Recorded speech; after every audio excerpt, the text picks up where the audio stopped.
So, I'm just about to head away on holiday, which means no videos for a couple of weeks, unfortunately, or fortunately, depending on how you view my previous videos. But I thought, as I'm packing up everything and got it all laid out, some people who watch this channel are really into their photography, some people are into their wildlife. So, for the photography people out there, this is one for you. Sorry, wildlife people, but if you're interested, carry on watching, but if not, completely understand. This is a photography gear-based video. I think anyone who's into photography is a little bit of a nerd, and will happily admit that, and so loves to see what other people use, what sort of gear they've got, what works for them. So I'll run through some of the basics. I won't do everything, a sort of what's in my bag video or anything. I'm just going to run through some of the fundamentals in my equipment, and some little bits that I think are worth their weight in gold, really. So first of all, let's start with the bags. The first bag is this Lowepro. It's a Lowepro Pro Runner 350 AW. It's basically an empty shell on the inside. So all these compartments are removable.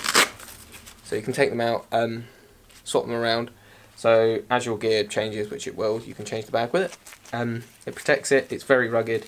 It's the perfect size for hand luggage at airports. So that's the first bag. Highly recommend. It also comes with a little laptop compartment there, and it also comes with a little rainproof cover here. That's the first bag, very useful. My second bag is a lot newer. It's also a lot bigger. This is the Vanguard Alta Sky 49. There's two main reasons I got this bag. One is that it's huge, and can fit my biggest lens with camera attached right into the top compartment there. And the second is that it does have top access, so I can just get the camera out straight away when I've been trekking with it and I see something that I want to photograph. Bam, straight out. Nice and easy. It's also incredibly comfortable for the amount of weight it can hold.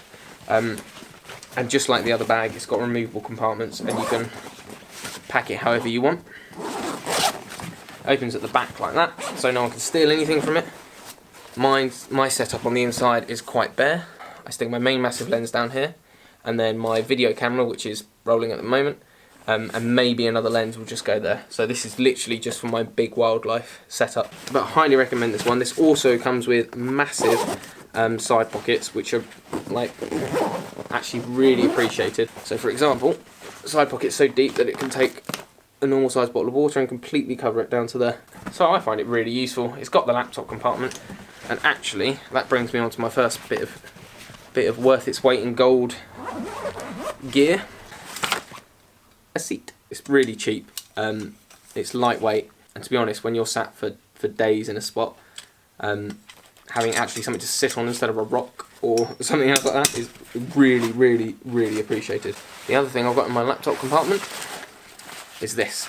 This is my rainproof cover for my camera and biggest lens. It just sits over the top, and I don't have to worry about it. Even though my camera gear is weatherproofed, having that little bit of extra protection really takes the worry out of it.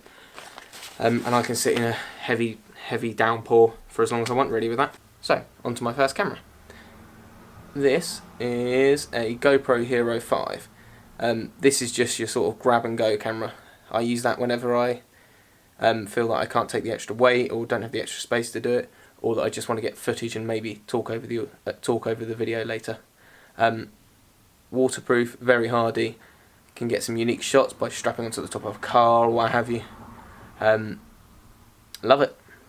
Standard bits to get: puffer for removing dust, brush for removing dust.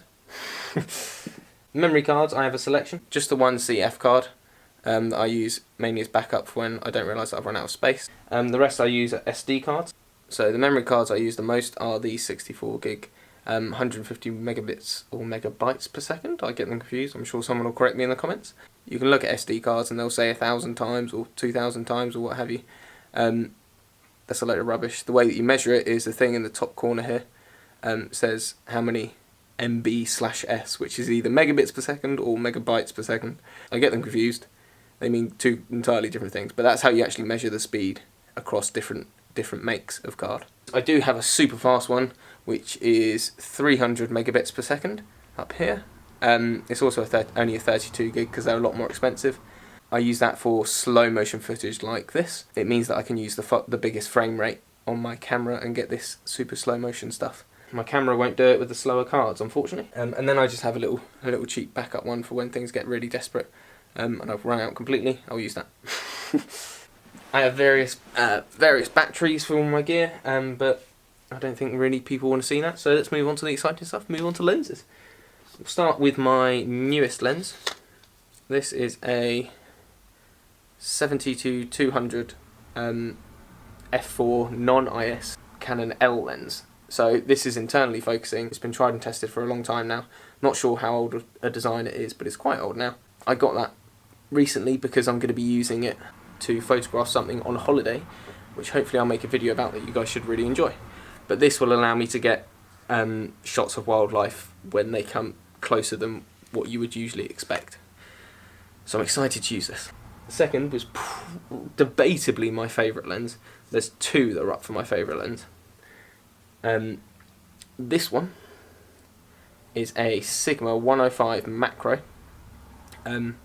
It's the first version. It's autofocus. It's awful. I use it just in manual focus because I don't like autofocus when I'm doing macro. So for me, it works perfectly. The optics in this are stunning, but because the autofocus is so bad, it's a little bit ugly. It feels a bit plasticky. People hate it. But if you can get your hands on one, the first edition, so this is non-IS, I can guarantee you won't regret it. It gets me shots like this.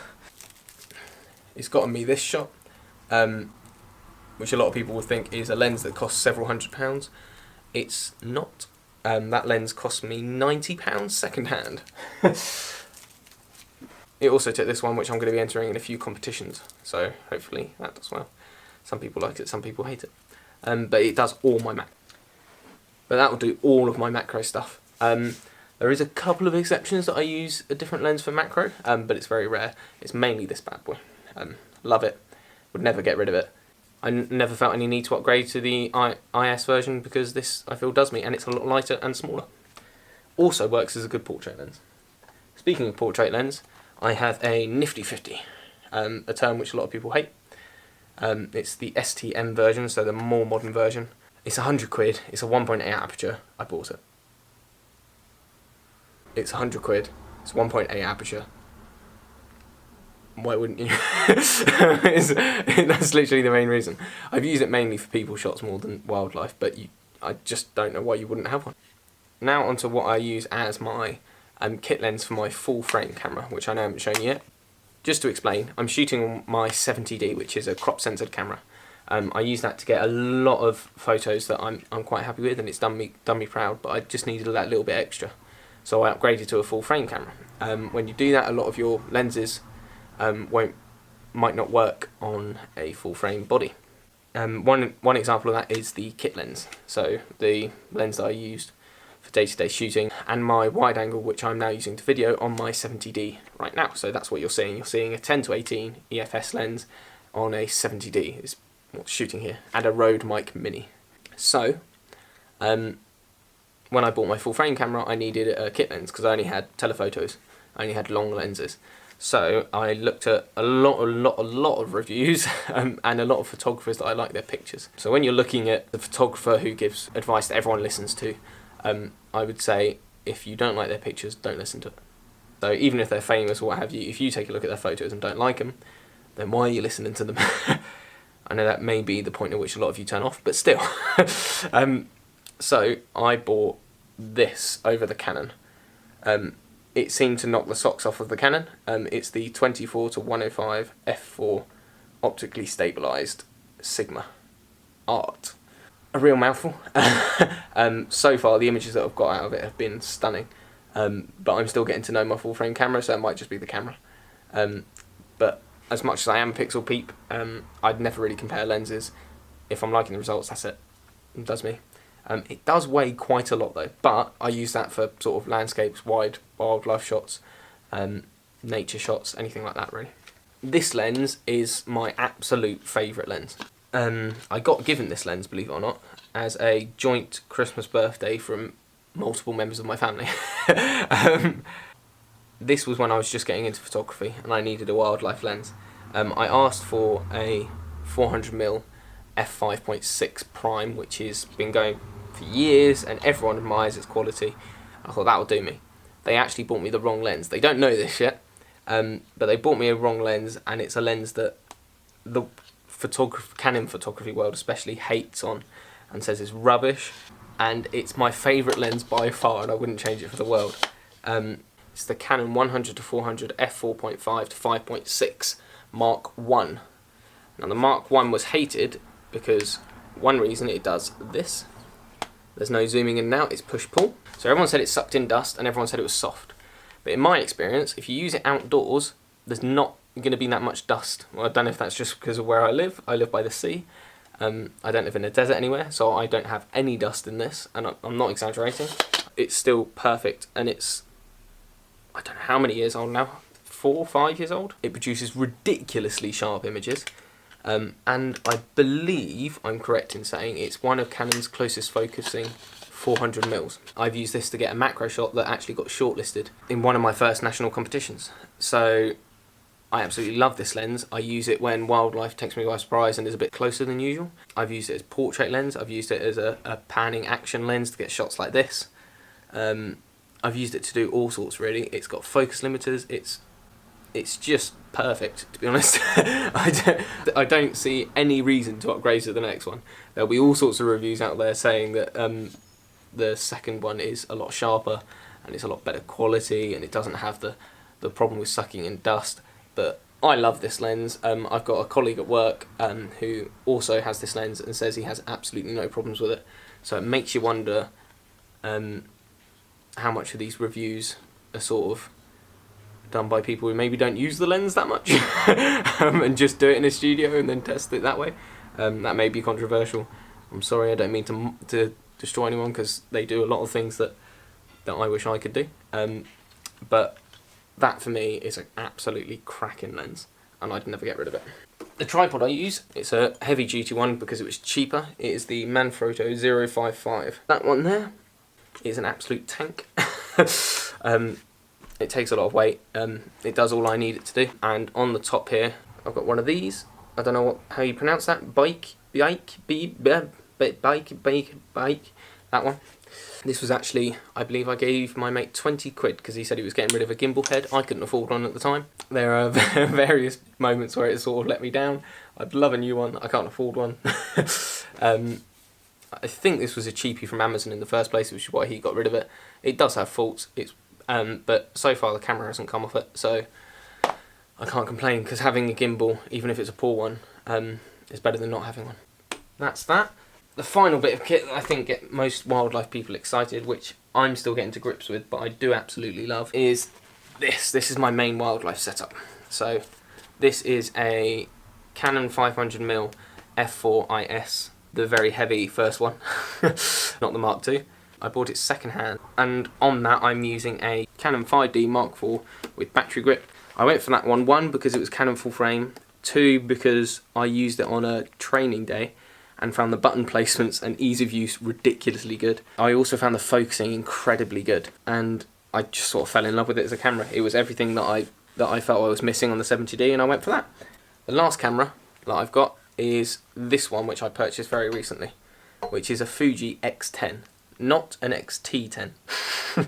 This is a tiny little compact camera, but it has a optical viewfinder. I use this for when I'm on holiday, because I'm going to be walking around town and things like that when photography's secondary, but I still want a nice camera that's enjoyable to use. 12 megapixels. I enjoy using it. I've got a nice little case for it. It's a bit like being a hipster, admittedly, but it comes with, I've got a little leather case.